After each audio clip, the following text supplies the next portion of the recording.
Hello friends, स्वागत है आपके अपने चैनल स्टैंड बीपीएससी में। दोस्तों, आज हम लोग बिहार पुलिस का दूसरा सेट करेंगे स्पार्क प्रकाशन का। दूसरा सेट होगा हमारा आज का। इससे पहले हम लोग एक प्रैक्टिस सेट कर चुके हैं।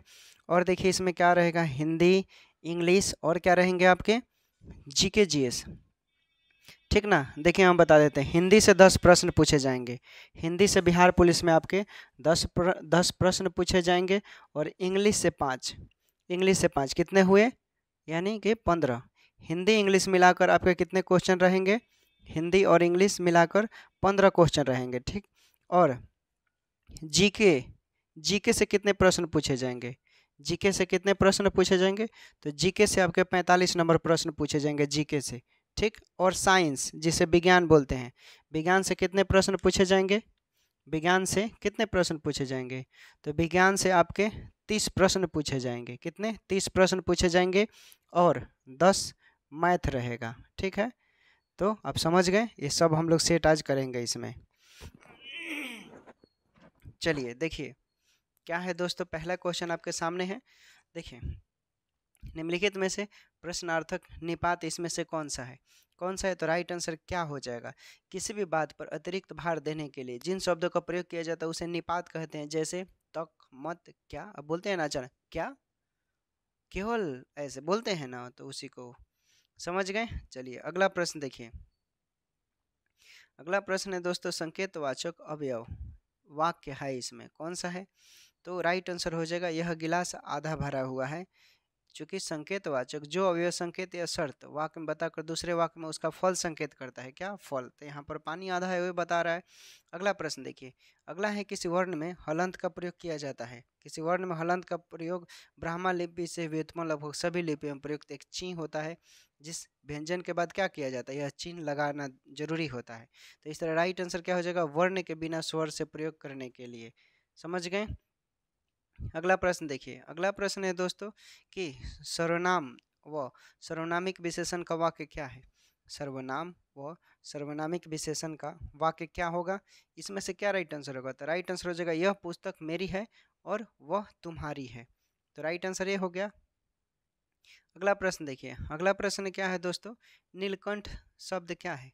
नीलकंठ शब्द क्या है इसमें, तो नीलकंठ शब्द देखिए यौगिक हो जाएगा। क्यों होगा, क्योंकि जो शब्द कई सार्थकों के मेल से बने होते हैं यौगिक कहलाते हैं। जैसे देव प्लस आलय देवालय, स्कूल विद्या प्लस आलय विद्यालय हो जाएगा। ठीक ना।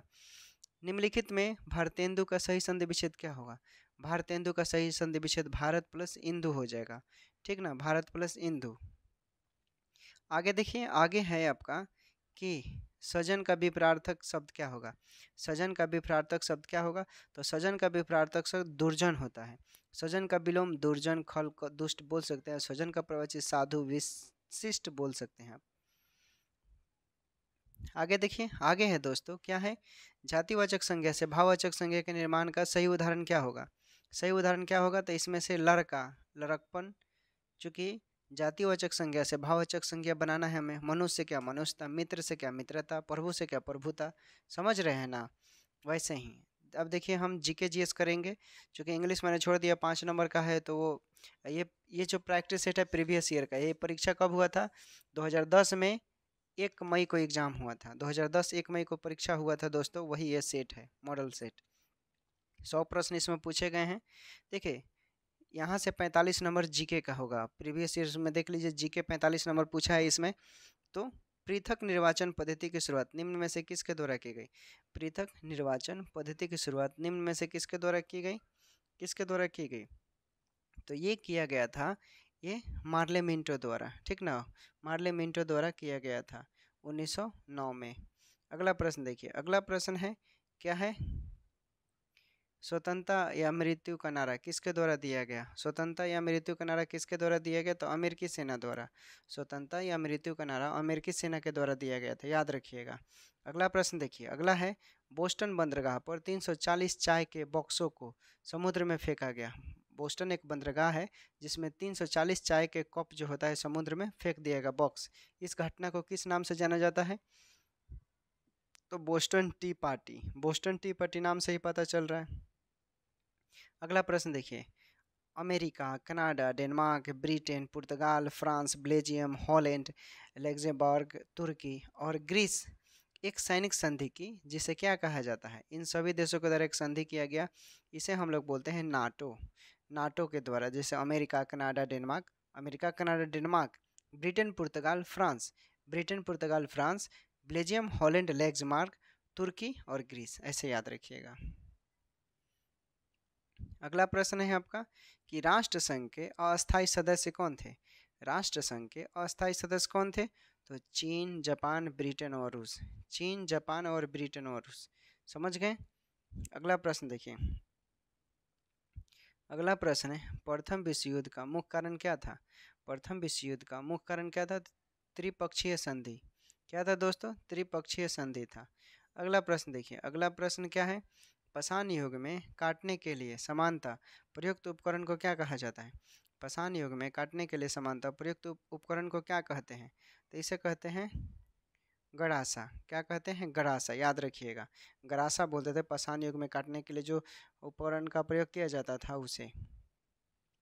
अगला प्रश्न देखिए। अगला है गुप्त काल के प्रसिद्ध गणितज्ञ कौन थे। गुप्त काल के प्रसिद्ध गणितज्ञ कौन थे, आर्यभट्ट थे दोस्तों। कौन थे, आर्यभट्ट थे। गुप्त काल के प्रसिद्ध गणितज्ञ कौन थे, आर्यभट्ट थे। अगला प्रश्न देखिए। अलाई दरवाजा किसके शासनकाल में बनाया गया था। अलाई दरवाजा अलाउद्दीन खिलजी के द्वारा बनाया गया था। अलाई दरवाजा अलाउद्दीन खिलजी के द्वारा बनाया गया था। अगला प्रश्न है राजा राम मोहन राय के द्वारा चलाया गया सुधार आंदोलन क्या था। राजा राम मोहन राय के द्वारा चलाया गया सुधार आंदोलन क्या था, तो ये ब्रह्म समाज था। क्या था, राजा राम मोहन राय ने ब्रह्म समाज की स्थापना किया था। ये कब किया था, आप लोग कमेंट कर कर जरा बताइए तो, इन्होंने कब किया था। कब किया था दोस्तों, आपको पता होना चाहिए। राजा राम मोहन राय नॉर्मल है, ठीक ना, 1828। अगला प्रश्न, थियोसॉफिकल सोसाइटी की स्थापना किन के द्वारा किया गया। थियोसॉफिकल सोसाइटी की स्थापना मैडम ब्लावत्स्की के द्वारा किया गया। थियोसॉफिकल सोसाइटी का स्थापना मैडम ब्लावत्स्की के द्वारा किया गया, याद हुआ। अगला देखिए। अगला है गदर पार्टी की स्थापना कहाँ हुई थी। गदर पार्टी की स्थापना कहाँ हुई थी, कनाडा एवं यूएसए में हुआ था। गदर पार्टी का स्थापना कनाडा एवं यूएसए में हुआ था। महात्मा गांधी ने भारतवर्ष में पहला सत्याग्रह कहाँ पर आरंभ किया, तो ये चंपारण में किया था, 10 अप्रैल 1917 को किया था। राजकुमार शुक्ल ने इन्हें बुलाया था, तीन कठिया प्रणाली संबंधित। अगला प्रश्न, अशोक आंदोलन कब शुरू हुआ। अशोक आंदोलन 1920 को शुरू हुआ।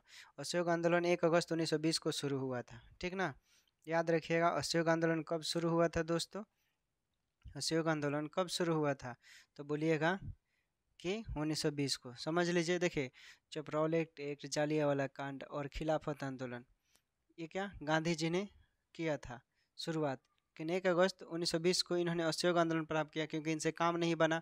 अंग्रेजों ने बोला कि इसे काम नहीं बना। गांधी जी ने बोला कि अब हमें क्या, अंग्रेज जैसे बोलेंगे वैसे उनके साथ क्या करना है, पेश आना है, इसलिए इसको शुरू किया गया था। अगला देखिए। इक्वाडोर को चिम्बोरोजी ज्वालामुखी निम्न में से किस श्रेणी में आता है। इक्वाडोर का चिम्बोरोजी ज्वालामुखी, इक्वाडोर का चिम्बोरोजी ज्वालामुखी ये शांत श्रेणी में आता है, शांत ज्वालामुखी है इक्वाडोर का चिम्बोरोजी। अगला प्रश्न देखिए। अगला है दोस्तों, विषुवतीय रेखा क्षेत्र के सघन वन लाभदायक है। विषुवतीय क्षेत्र के सघन वन लाभदायक है। विषुवतीय रेखा के क्षेत्र के सघन वन लाभदायक है किसके लिए, तो यह है जड़ी बूटी के लिए फेमस है। विषुवतीय रेखा के सघन वन, विषुवतीय रेखा के सघन वन जड़ी बूटी के लिए क्या है, प्रसिद्ध है। अगला प्रश्न, आप ग्लास हाउस में सब्जियां कहाँ उगाएंगे। आप ग्लास हाउस में सब्जियां कहाँ उगाएंगे दोस्तों, तो आप उगाएंगे टुंड्रा में।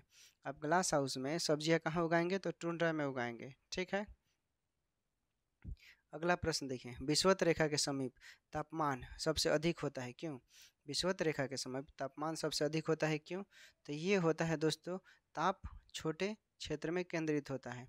ताप छोटे क्षेत्र में क्या होता है, केंद्रित होता है। अगला प्रश्न देखिए। अगला प्रश्न है आपका, आगान्य सेल में निम्नलिखित कौन से तत्व नहीं पाए जाते हैं। आगान्य सेल में निम्नलिखित कौन से तत्व नहीं पाए जाते हैं, तो ये नहीं पाए जाते हैं, इसे परतदार चट्टान भी कहते हैं। इसे क्या कहते हैं, परतदार चट्टान। अगला प्रश्न है आपका कि निम्नलिखित में से कौन सा खाद्य फसल नहीं है। इसमें कौन खास खाद्य फसल नहीं है, तो चाय आपको क्या खाद्य फसल दिखाई देता है, तो राइट आंसर सी हो जाएगा, चाय नहीं है दोस्तों। अगला प्रश्न देखिए। अगला प्रश्न क्या है, निम्नलिखित में से कौन सा कारक विषम जलवायु प्रकार के लिए मुख्यतः उत्तरदायी है। कौन विषम जलवायु प्रकार का उदाहरण है इसमें से, तो क्या हो जाएगा, चारों ऑप्शन को ध्यान से देखेंगे तो सागर से दूरी, सागर से दूरी है, ये विषम जलवायु का प्रकार है। जाहिर सी बात है, डिस्टेंस बढ़ेगा तो अलग होगा। जनगणना 2001 के अनुसार निम्न में से किस राज्य में महिला साक्षरता प्रतिशत सर्वाधिक है? तो अच्छा, राज्य पूछ रहा है तो केरल हो जाएगा दोस्तों। क्या हो जाएगा? केरल हो जाएगा। केरल अभी भी आगे है। लिग्नाइट किस प्रकार का कोयला है? लिग्नाइट किस प्रकार का कोयला है? देखिए, निम्न स्तर का लिग्नाइट जो होता है ये कोयला होता है, निम्न स्तर का लिग्नाइट। अगला देखिए, अगला क्या है? गेहूँ किस जलवायु की फसल है? गेहूँ किस जलवायु की फसल है? तो ये शीतोष्ण जलवायु की फसल है। गेहूँ शीतोष्ण जलवायु की फसल है। अगला प्रश्न, इंडियन कॉपर कॉरपोरेशन कहाँ स्थित है? इंडियन कॉपर कॉरपोरेशन कहाँ स्थित है? इंडियन कॉपर कॉरपोरेशन ये घाटशिला में स्थित है। इंडियन कॉपर कॉरपोरेशन घाटशिला में क्या है दोस्तों? स्थित है। अगला प्रश्न देखिए, अगला प्रश्न क्या है आपका? निम्नलिखित में से कौन सा राज्य गेहूं के उत्पादन में प्रथम स्थान रखता है? निम्नलिखित में से कौन सा राज्य गेहूं के उत्पादन में प्रथम स्थान रखता है? तो ऑप्शन को ध्यान से देखिएगा तो उत्तर प्रदेश जो है दोस्तों भारत में प्रथम स्थान पर स्थान रखता है। ठीक ना। वायुमंडल की वह परत जो पृथ्वी पर रेडियो प्रसारण के लिए उत्तरदायी है। वायुमंडल की वह परत जो रेडियो, तो आपको पता होगा इसमें से क्या राइट आंसर हो जाएगा? इसमें से आयन मंडल होगा दोस्तों। क्षोभ मंडल मत वरिएगा। आयन मंडल जो होता है ये पृथ्वी के लिए रेडियो प्रसारण के लिए उपयुक्त होता है। ठीक है। अगला प्रश्न, वायुमंडल की वह परत जो पृथ्वी पर रेडियो प्रसारण के लिए उत्तरदायी है। अभी बताया मैंने आयन मंडल। ठीक। अगला, सेटेलाइट स्थलाकृति का निर्माण होता है किससे? सेटेलाइट स्थलाकृति का निर्माण होता है तो ये होता है दोस्तों भूमिगत जल द्वारा। सेटेलाइट स्थलाकृति का निर्माण होता है भूमिगत जल द्वारा। अगला प्रश्न देख लीजिए, अगला है दार्जिलिंग जिला जिस राज्य का भाग है वह क्या कहलाता है? दार्जिलिंग जिला जिस राज्य का भाग है वह क्या कहलाता है? क्या कहलाएगा? तो ये कहलाएगा आपका पश्चिम बंगाल। जाहिर सी बात है बंगाल में है वो। विधान परिषद के सदस्य का कार्यकाल कितना होता है? तो ये कार्यकाल होता है 6 वर्ष। ठीक ना, 6 वर्ष होता है। अगला प्रश्न देखिए, अगला प्रश्न है कि नीति निर्देशक तत्व आकार नीति निर्देशक तत्व सरकार के मार्गदर्शन हेतु किसके द्वारा किए गए हैं? किसके द्वारा किए गए हैं नीति निर्देशक तत्व? तो ये किया गया है संविधान के द्वारा। ठीक ना, संविधानिक है दोस्तों ये। अगला प्रश्न देखिए, 36 से 51 में पड़ता है नीति निर्देशक तत्व। पंचायती राज संस्थाओं के जिला स्तर पर सर्वोच्च अंग का नाम क्या है? पंचायती राज संस्थाओं के जिला स्तर पर सर्वोच्च अंग का नाम क्या है? तो ये है दोस्तों जिला परिषद। क्या है? जिला परिषद। अगला प्रश्न देखिए, निम्न में से किस राज्य में द्विसदनात्मक विधानमंडल नहीं है? निम्न में से किस राज्य में द्विसदनात्मक विधानमंडल नहीं है? द्विसदनात्मक विधानमंडल नहीं है ये बताना है आपको। तो राइट आंसर इसमें से क्या हो जाएगा? केरल नहीं है दोस्तों, याद रखिएगा। बाकी उत्तर प्रदेश, महाराष्ट्र, बिहार ये है, केरल नहीं है। केरल द्विसदनात्मक नहीं है। अगला प्रश्न देखिए, अगला है पंचशील निम्न देशों के बीच का समझौता है। पंचशील निम्न देशों के बीच समझौता क्या है? पंचशील निम्न देशों के बीच का समझौता क्या होगा? बताइए। तो राइट आंसर हो जाएगा आपका भारत और चीन के बीच। भारत और चीन के बीच। अगला प्रश्न है आपका कि संयुक्त राष्ट्र संघ में अमेरिका, ब्रिटेन, फ्रांस, सोवियत संघ और चीन अस्थायी सदस्य हैं। संयुक्त राष्ट्र संघ में अमेरिकी, ब्रिटेन, फ्रांस, सोवियत संघ और चीन अस्थायी सदस्य है। इसमें से क्या राइट आंसर हो जाएगा? तो ये सुरक्षा परिषद के हो जाएगा। सुरक्षा परिषद का हो जाएगा। अगला प्रश्न देखिए, भारत ने एक समझौते के तहत संयुक्त राष्ट्र को अपनी कौन सी सेना भेजने पर सहमति दी? कौन सी सेना सहमति दी थी? तो ये भारतीय शांति सेना था। कौन सा सेना था? भारतीय शांति सेवा। अगला प्रश्न देखिए, अगला है कि प्रत्यक्ष प्रजातंत्र का अस्तित्व किस देश में है? प्रत्यक्ष प्रजातंत्र का अस्तित्व किस देश में है? तो ये है दोस्तों स्विट्जरलैंड में। प्रत्यक्ष प्रजातंत्र का अस्तित्व स्विट्जरलैंड में है। उसके बाद है सार्क में मुख्य भूमिका निभाने वाला देश क्या है? ये बार बार प्रश्न पूछा जाता है। 2014 में भी पूछा, 2015 में भी पूछा। देख लीजिए, सार्क के मुख्य भूमिका निभाने वाला देश कौन सा है इसमें? तो राइट आंसर हो जाएगा भारत। ठीक ना, सार्क के मुख्य भूमिका कौन निभाता है? भारत। उसके बाद है दोस्तों अनुच्छेद 19 के अंतर्गत कौन सा स्वतंत्रता का अधिकार नहीं है? ऑप्शन को ध्यान से देखिएगा तो व्यक्तिगत स्वतंत्रता का अधिकार है दोस्तों। ठीक, इसमें लेकिन नहीं पूछ रहा है इसलिए ये नहीं है।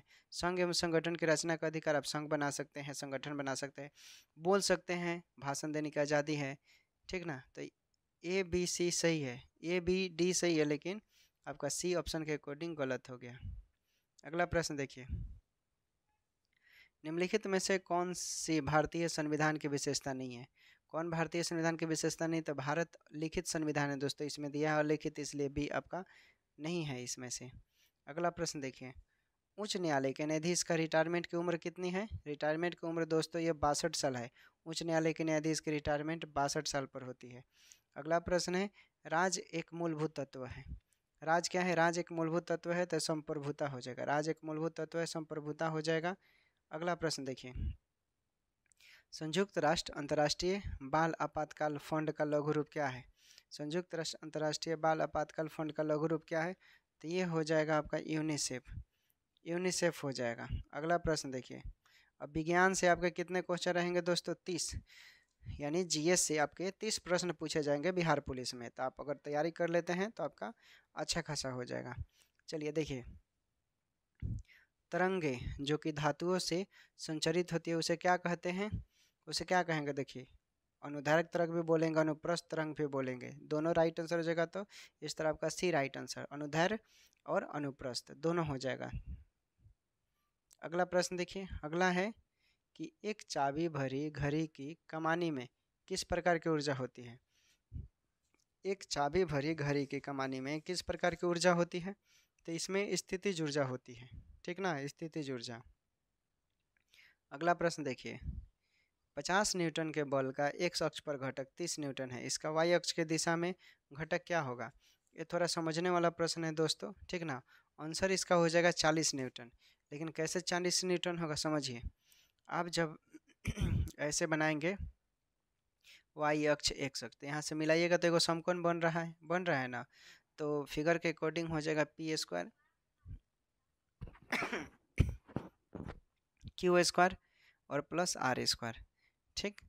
तो देखिए आपका पी स्क्वायर हम पलट देंगे तो इसको कितना हो जाएगा? R square minus q square, ऐसे होगा। तो आर स्क्वायर का मान आपको दिया है 50 और क्यू स्क्वायर का मान 30। इसका स्क्वायर जब इधर से हटेगा, पी स्क्वायर था तो रूट चढ़ जाएगा, इसको घटा कर लिखेंगे तो 40 न्यूटन आ जाएगा। समझ गए? चलिए अगला प्रश्न देखिए, 0 डिग्री सेंटीग्रेड पर 5 ग्राम बर्फ और 45 डिग्री सेंटीग्रेड पर 20 ग्राम जल को मिश्रित किया जाता है, मिश्रण का और तापमान क्या होगा? इस तरह का सवाल तो न्यूमेरिकल टाइप का है, लेकिन हम आंसर बता देते हैं और सॉल्व आप लोग कर सकते हैं, ठीक ना। राइट आंसर 20 सेंटीग्रेड आएगा, लेकिन इसे सॉल्व कीजिएगा जब फिजिक्स का न्यूमेरिकल बनाएंगे, केमिस्ट्री का वगैरह ये सब। तो देखिए ये फिजिक्स का सवाल है। देखिए मान लीजिएगा इस तरह का सवाल पूछेगा, टी डिग्री सेंटीग्रेड पिघलने में बर्फ़ द्वारा ली गई समय तो कितना है? 5 गुने, चूँकि क्या बोल रहा है 20 ग्राम जल, तो 100 में से 20 घटा दीजिए तो 80 हो जाएगा। कितना हो गया? 400 कैलोरी हुआ ना। 0 डिग्री के इस जल का तापमान टी सेंटीग्रेड ताप बढ़ाने में ली गई ऊष्मा। अब एगो फॉर्मूला होता है 5 into T minus 0 degree centigrade into बस इतना, ठीक। तो इसको देख लीजिए सॉल्व कर कितना होगा, यानी 5t आ जाएगा, ठीक। तो 5t आ जाएगा तो आगे इसको सॉल्व करेंगे तो क्या हो जाएगा प्रश्न के, फिर चलेंगे 20 इंटू पुट कर दीजिए वैल्यू तो 45 और minus T 90 minus 20t, 90 minus आएगा ना, सॉरी गुना कीजिएगा तो 900 आ जाएगा, ठीक ना। 900 माइनस 20t, तो अब क्या करेंगे, जो कि पहले से हमारा निकला हुआ है कितना 400, तो 400 अब प्लस 5t बराबर 900। अब इसको सॉल्व कर लीजिए, आपका t का मान आ जाएगा 20 डिग्री सेंटीग्रेड। अगला प्रश्न देखिए, एक रॉकेट जिस सिद्धांत पर कार्य करता है वह क्या कहलाता है? एक रॉकेट जिस सिद्धांत पर कार्य करता है उसे हम लोग कहते हैं गति का तृतीय नियम। रॉकेट गति के तृतीय नियम पर कार्य करता है। अगला प्रश्न, एक पत्थर एक भवन की छत से छोड़ने पर पृथ्वी की सतह को गिरने पर 4 सेकंड लगता है, भवन की ऊंचाई क्या होगी? भवन की ऊंचाई क्या होगी? तो भवन की ऊंचाई 78.4 मीटर होगा। इसे भी आपको सॉल्व करना पड़ेगा दोस्तों। चलिए इसका फॉर्मूला बताते, एस बराबर U T plus half G T का स्क्वायर, इस पर सॉल्व कर लीजिएगा। चलिए अगला प्रश्न देखिए, एक घर में 60 वाट के 5 लैंप और 75 वाट के 4 पंखे प्रतिदिन 6 घंटे उपयोग में लिए जाते हैं।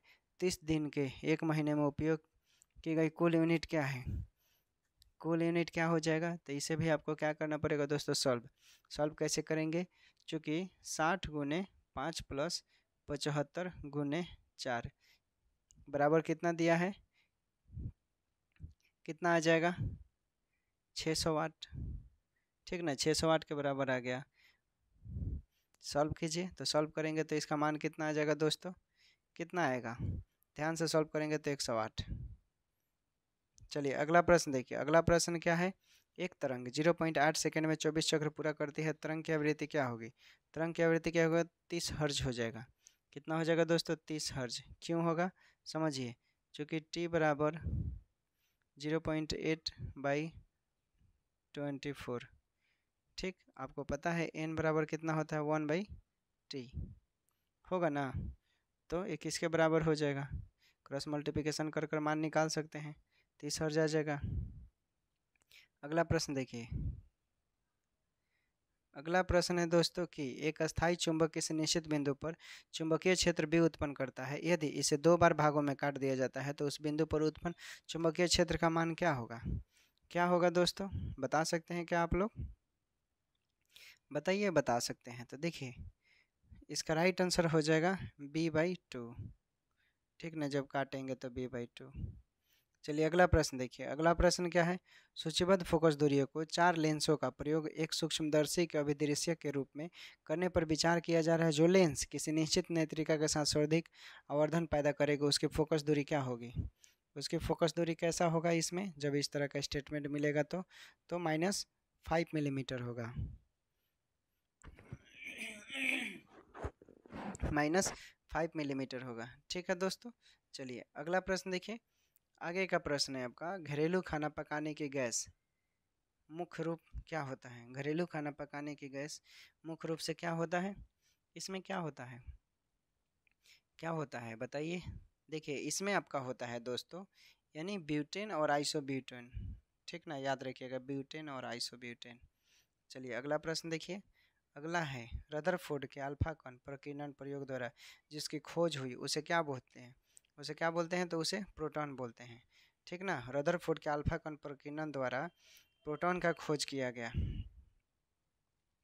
अगला प्रश्न देखिए, अगला प्रश्न है, वह सेल जिसमें विद्युत धारा का उत्पादन रासायनिक अभिक्रिया के फलस्वरूप होता है क्या कहलाता है, वह सेल जिसमें विद्युत धारा का उत्पादन रासायनिक अभिक्रिया का फलस्वरूप होता है क्या कहते हैं उसे, उसे कहते हैं विद्युत रासायनिक सेल, क्या कहते हैं, विद्युत रासायनिक सेल। अगला प्रश्न, समांगी मिश्रण का उदाहरण इसमें कौन है, समांगी मिश्रण का उदाहरण इसमें गन पाउडर हो जाएगा, ठीक ना, गन पाउडर। अगला प्रश्न देखिए, अगला प्रश्न है, स्फटिक रासायनिक दृष्टिकोण से क्या है, स्फटिक रासायनिक दृष्टिकोण से क्या है, तो ये है सिलिकॉन डाइऑक्साइड SiO2। अगला प्रश्न,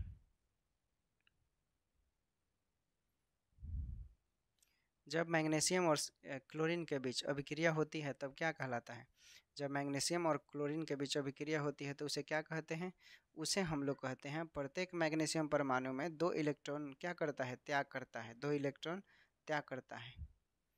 अगला प्रश्न देखिए, अगला है, वह तरल जो ऑक्सीकारक तथा अकारक दोनों की तरह कार्य करता है उसे क्या कहते हैं, उसे क्या कहते हैं, उसे कहते हैं हाइड्रोजन परऑक्साइड, क्या कहते हैं, हाइड्रोजन परऑक्साइड। अगला प्रश्न, निम्नलिखित में से किस अणु में द्विबंध है, निम्नलिखित में से किस अणु में द्विबंध है, तो O2 है, ऑक्सीजन जिसे बोलते हैं, क्या है, O2। अगला प्रश्न है, दहन की क्रिया के लिए निम्नांकित कौन शर्त आवश्यक है, दहन की क्रिया के लिए निम्नांकित कौन शर्त आवश्यक है, तो इसके लिए आवश्यक है पदार्थ के ज्वलन ताप की प्राप्ति, पदार्थ के ज्वलन ताप की प्राप्ति। अगला प्रश्न देखिए, कार्बन तथा नाइट्रोजन का उदाहरण इसमें कौन है, कार्बन और नाइट्रोजन का उदाहरण कौन है इसमें, तो इसमें हो जाएगा आपका, ये क्या है, संभारिक है, ठीक ना, जिसका द्रव्यमान संख्या बराबर होता है और परमाणु संख्या अलग अलग, याद रखिएगा। अगला प्रश्न देखिए, प्रकाश संश्लेषण की दर अधिकतम किस में होती है, प्रकाश संश्लेषण की दर अधिकतम लाल रंग के प्रकाश में ज़्यादा होता है। अगला प्रश्न देखिए, एक पौधा पर दूसरा उगने वाला पौधा क्या कहलाता है, क्या कहलाता है, तो एम्पीफाइट कहलाता है, एपीफाइट कहलाता है, एक पौधा पर दूसरा पौधा जब उगता है उसे एपीफाइट कहते हैं। एम्पीफियंस, एम्बी एम एम्फीबियंस, एम्फीबियंस इसमें से क्या करते हैं, एम्फीबियंस इसमें से क्या करते हैं, जल और थल दोनों में समान रूप से रहते हैं, जैसे मेढक हो गए, कछुआ हो गया। निम्नलिखित में से कौन पौधों में उत्सर्जन का एक उपोत्पाद नहीं है। उपोत्पाद नहीं है, कौन नहीं है? तो इसमें हो जाएगा यूरिक एसिड। क्या हो जाएगा? Uric acid. अगला प्रश्न देखिए, अगला प्रश्न है निम्नलिखित में से कौन सी संरचना प्रोकैरियोटिक कोशिका में नहीं पाई जाती है? निम्न में से कौन सी संरचना प्रोकैरियोटिक कोशिका में नहीं पाई जाती है? तो केंद्रक झिल्ली है जो ये नहीं पाई जाती है। ठीक है। अगला प्रश्न, फसलों पर डीडीटी के छिड़काव से क्या प्रदूषित होता है?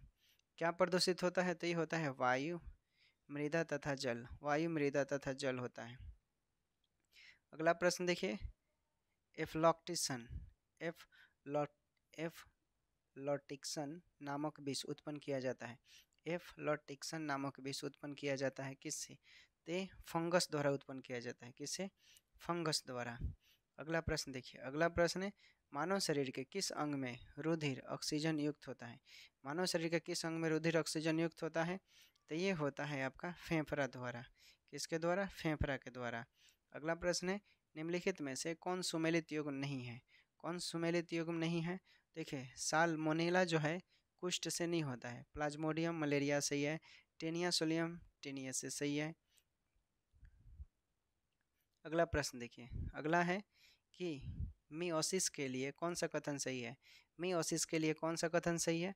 तो इसमें से आपका राइट आंसर हो जाएगा मियोसिस एक अर्धसूत्री विभाजन है। ठीक ना, अर्धसूत्री विभाजन है। समझ गए? अब 10 नंबर का बिहार पुलिस में आपका सवाल रहता है कहाँ से? मैथ से। ठीक ना, यदि ए बी और सी डी एक दूसरे को ओ बिंदु पर काट रहे हैं तथा कोण ए ओ सी 30 डिग्री हो तो कोण ए ओ डी का समतुल्य मान क्या होगा? क्या होगा दोस्तों? इस तरह का मतलब क्या, ऐसे सवाल बनाना है ऐसे। ठीक ना, ऐसे कीजिएगा। चूँकि यहाँ पर 30 डिग्री बोल रहा है तो 30 डिग्री कर दीजिए। यहाँ पर ओ हो गया, यहाँ पर डी हो गया, यहाँ पर बी हो गया, यहाँ पर सी हो गया, यहाँ पर ए हो गया। ठीक ना, अब इसको सॉल्व कीजिए। कोण ए ओ डी बराबर 180 डिग्री माइनस कोण ए ओ सी हो जाएगा 150 डिग्री। आगे इसे सॉल्व करेंगे तो कितना राइट आंसर हो जाएगा? सॉल्व कीजिएगा तो आपका मान आ जाएगा दोस्तों 5 कोण बी ओ डी आ जाएगा। अगला प्रश्न देखिए, इसका क्या राइट आंसर होगा? सॉल्व कीजिएगा 125% आएगा। क्या आएगा? 125%। देखिए, आपको वृद्धि प्रतिशत निकालने का एक ट्रिक होता है कि 50 जितना दिया होगा उतना 50 + 50 + 50 गुने 50 और बटा 100। इसको सॉल्व कर लीजिए, मान आ जाएगा। अगला प्रश्न देखिए, संचयी बारंबारता वक्र का प्रयोग किया जाता है क्या प्राप्त करने के लिए? क्या प्राप्त करने के लिए प्राप्त किया जाता है? तो ये माध्यिका प्राप्त करने के लिए किया जाता है। किसका? माध्यिका। चलिए अगला प्रश्न देखिए, कौन सा द्विघात समीकरण नहीं है? कौन सा द्विघात समीकरण नहीं है? तो x² - 1 = 2x² + 1। ठीक। अगला प्रश्न देखिए, अगला क्या है? 7,000 रुपये के स्टॉक से 2% की दर पर आय क्या होगी? 2% की आय दर क्या होगी? तो ये 1400 रुपया हो जाएगा। क्या हो जाएगा? 1400 रुपया। अगर इसको सॉल्व करेंगे तो इसका मान आ जाएगा आपका 54x⁷ × y⁸ सॉल्व कर लीजिएगा। ये सब इजी क्वेश्चन है, ये सब आपको आना चाहिए दोस्तों। तो चलिए, आज हमारा प्रैक्टिस सेट समाप्त होता है दोस्तों। प्रैक्टिस कितना भी पढ़िएगा, प्रैक्टिस सेट नहीं लगाओगे तो रिजल्ट डगमगा जाता है। इसलिए प्रैक्टिस सेट लगाइए। और ये तो प्रीवियस ईयर का प्रैक्टिस सेट लगाना है तो प्रीवियस ईयर का लगाइए। प्रीवियस ईयर का पिछले 10 सालों का क्वेश्चन आपके दिमाग में फिक्स होना चाहिए, क्योंकि प्रीवियस ईयर से 15 से 20 क्वेश्चन हमेशा रिपीटेड होते हैं। इतिहास गवाह है, चाहे यूपीएससी, बीपीएससी, बिहार पुलिस दरोगा, एसएससी कोई भी हो, 20 प्रश्न ऐसे होते हैं जो रिपीटेड होते हैं। तो प्रीवियस ईयर से आपको बहुत मदद मिलेगा। प्रैक्टिस कीजिए। दूसरा प्रैक्टिस सेट है, कल हम लोग फिर तीसरा करेंगे। ठीक है दोस्तों।